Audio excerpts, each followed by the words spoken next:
देखिए बेटा, आपके लिए एक शॉर्टकट की लाया हूं जिससे बहुत सारे objective question with in a second solve होंगे। चाहे वो फिजिक्स हो, केमिस्ट्री हो, चाहे मैथमेटिक्स हो। बहुत ही इंपॉर्टेंट वीडियो है और बहुत छोटा वीडियो है, लेकिन क्वेश्चन बहुत सारे सॉल्व करेगा। देखिए, शॉर्टकट की बताने जा रहा हूं परसेंटेज के लिए। जैसे मैं आपके पास एक एग्जाम्पल लेके चलता हूं, एग्जाम्पल से ही समझाऊंगा इसे।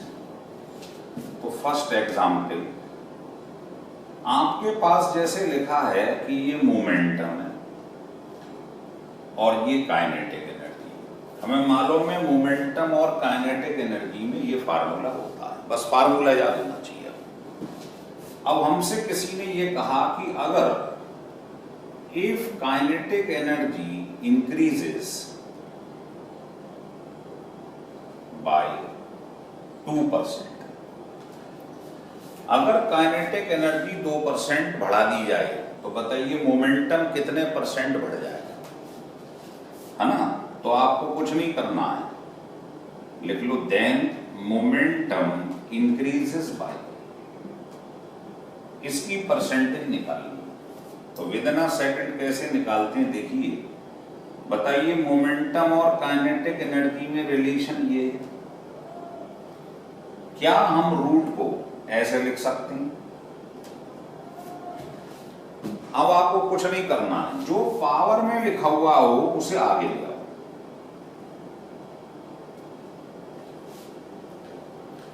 देखिए, अब वो कह रहा काइनेटिक एनर्जी 2% बढ़ रही है, बस यहां 2% का मतलब 2 लिख दो।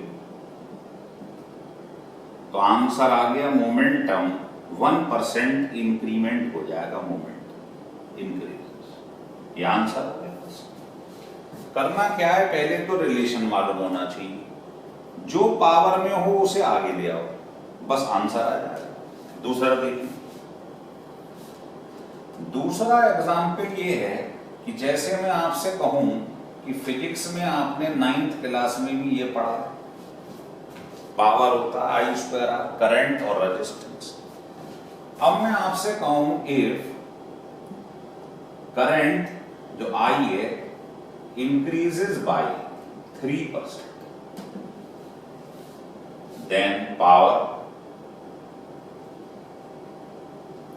जो P है वो कितने परसेंट इंक्रीजेस हो जाएगी, वो ये पूछना है। तो कुछ नहीं करना, आपको पावर और करंट से मतलब है, इन दोनों को लिख लो बस। और पावर कहां ले आएंगे, मैंने बताया परसेंट के सवाल में आगे। अब आपको करंट दे रखी है 3% बढ़ रही है, यहां रख दो 3। तो आंसर आ गया पावर 6% इंक्रीज हो जाएगी, बस आंसर आ गया, कुछ करने की जरूरत नहीं। लेकिन ये ध्यान रखना, ये फंडे जो मैं लगा रहा हूं it is applicable less than 10%। अगर मैं कहूं ये 2% बढ़ रहा है, 3% बढ़ रहा है, 6% बढ़ रहा है, 8% बढ़ रहा है, तो आपका आंसर एग्जैक्ट आएगा। लेकिन अगर 10% या उससे ऊपर चला गया तो आंसर में वेरिएबिलिटी आ जाती है ना? वो बाइनोमियल थ्योरम, उसको लेना देना नहीं है यहाँ, आपको तो मैं शॉर्टकट की बता रहा हूं। ये फंडे तब लगाए जाएंगे अगर आपको जो परसेंटेज गिवन है वो 10% से कम हो। लिख लीजिए।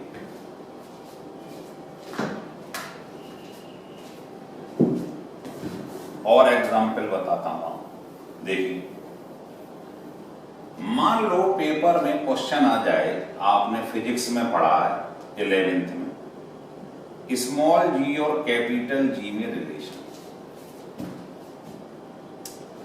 है ना? अब आपसे कोई कहे अगर जो अर्थ है वो श्रिंक कर जाए, है ना? If radius of earth shrink by 1%, हमारी जो अर्थ है वो 1% श्रिंक कर जाए, तो जी पे क्या इफेक्ट पड़ेगा? तो आप बताएं, इस जी में और आर में क्या रिलेशन है? इसको ऊपर ले जाओ, ऐसे लिख सकते हैं।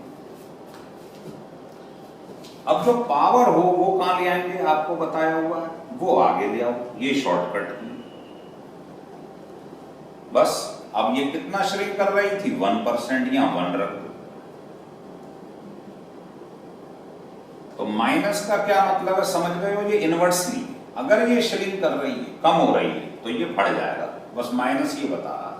तो आंसर आ गया 2% जी जो है वो क्या करेगा, इंक्रीजेस हो जाएगा, इसमें इंक्रीमेंट हो जाएगा।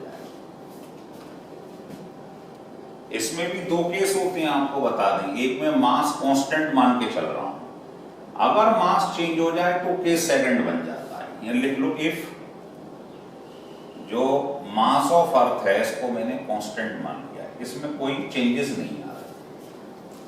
अगर मान लो इस पे चेंज आ जाए तो क्या करेंगे, देखिए इसी फार्मूले में अगर मास भी चेंज हो रहा हो अर्थ की रेडियस के संग साथ, वो कह रहा है रेडियस ऑफ अर्थ 1% श्रिंक कर रही और मास भी चेंज हो रहा, तो आपको मास को भी कंसीडर करना पड़ेगा। मास क्या होता है, अर्थ का वॉल्यूम इनटू डेंसिटी। वॉल्यूम होता है ना स्फीयर का ये।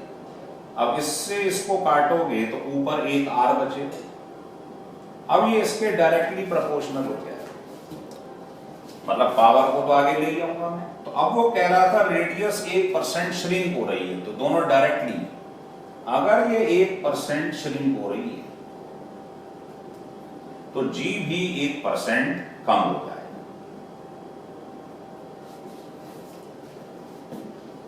तो ये दोनों क्वेश्चन ढंग से समझ लो। इसमें मास कांस्टेंट है तो केवल जी का आर से रिलेशन देख लीजिए, इसमें मास वेरिएबल है तो मास को पहले कंसीडर करना पड़ेगा, तब होगा क्वेश्चन। तो शॉर्टकट की मुझे लग रहा है समझ में आ रहा है। अगर मैं इसको बच्चों वाला रूप दे दूं 5वीं क्लास के लिए, कि मान लो x equal to y cube into z, कोई भी रिलेशन, और y जो है इंक्रीजेस बाय 6%। अगर y 6% बढ़ रहा है तो बताओ x में क्या इंक्रीमेंट होगा। तो आपको x और y का रिलेशन देखना है, z से कोई मतलब नहीं। और जो यहां पावर में है, ट्रिक क्या है, इसको आगे ले आइए, और बस y कितना बढ़ रहा था, 6%, यहां रख दो 6, तो क्या हो जाएगा, 18% x बढ़ जाएगा, ये x में इंक्रीमेंट हो जाएगा। भाई दोनों डायरेक्टली है ना, तो ये बढ़ेगा तो ये भी बढ़ेगा। तो ये शॉर्टकट की है जो बहुत ही इंपॉर्टेंट है, आपको बता दें। ये जहां चाहे वहां लगाओ, लेकिन इसकी कंडीशन ये है आपको फार्मूला मालूम होना चाहिए, और दूसरा ये तभी लगाना अगर आपको ये परसेंटेज 10% से कम दी। मुझे लगता है ये वीडियो आपको अच्छा लगा होगा, इससे आप बहुत सारे क्वेश्चन फिजिक्स, केमिस्ट्री